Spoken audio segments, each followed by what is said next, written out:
Kurukshetra, northern India, the sun has not yet risen, but the world is already awake. On a vast, dusty plain stretching to every horizon, two armies face each other in the gray pre-dawn stillness.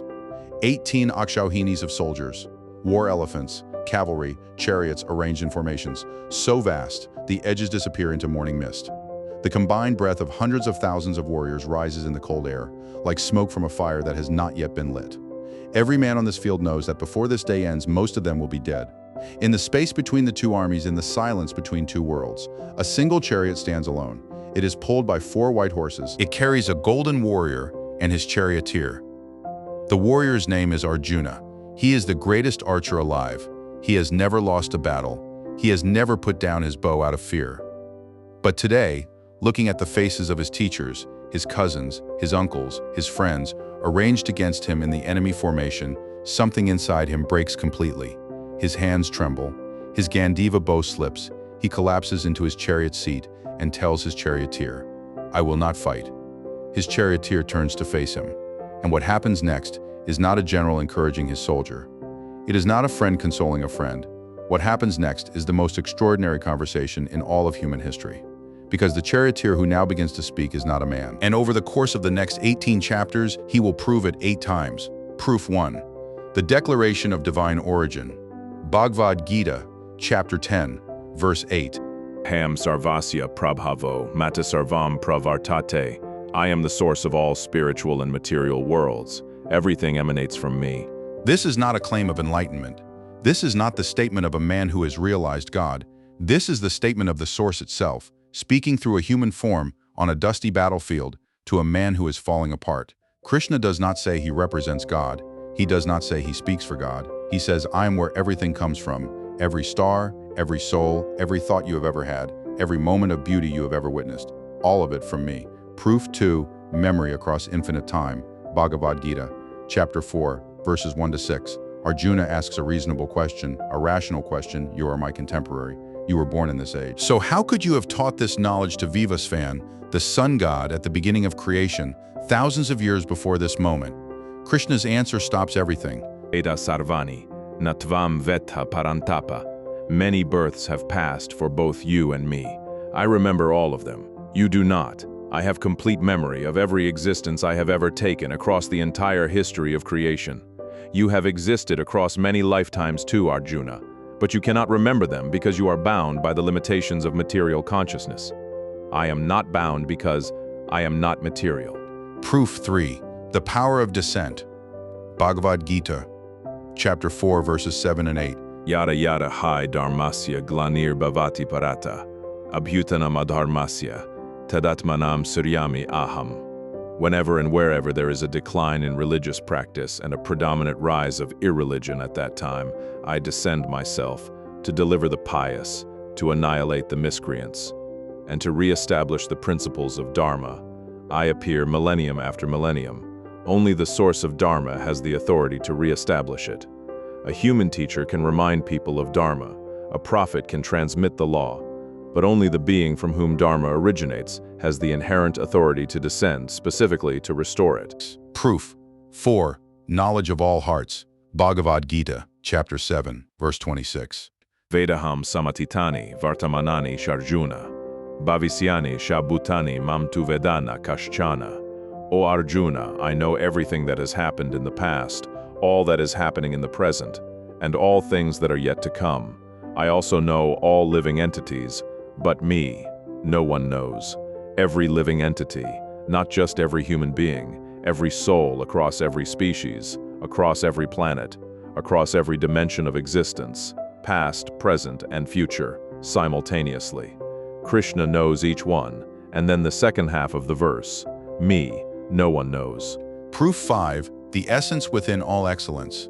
Bhagavad Gita, chapter 10, Vibhuti Yoga. Krishna does not say he controls these things. He says he is the essential principle within them. I am the taste in water. I am the light of the sun and the moon. I am the sacred syllable Om in all the Vedas. I am the sound in ether. I am the ability in man. I am the life of all that lives. Among rivers, I am the Ganges. Among seasons, I am the flower-bearing spring. Among letters, I am the letter A. I am inexhaustible time. I am the creator whose face is everywhere. When you taste water, you are tasting me.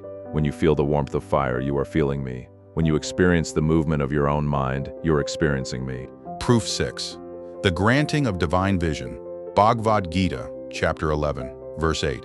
Arjuna asks to see Krishna's true form, the form beyond the charioteer, the form beyond the friend, the form that exists before all chariots and all of human history. Krishna says, Cannot see me, for with my present eyes, therefore I give you divine eyes. He does not pray for Arjuna to receive this vision.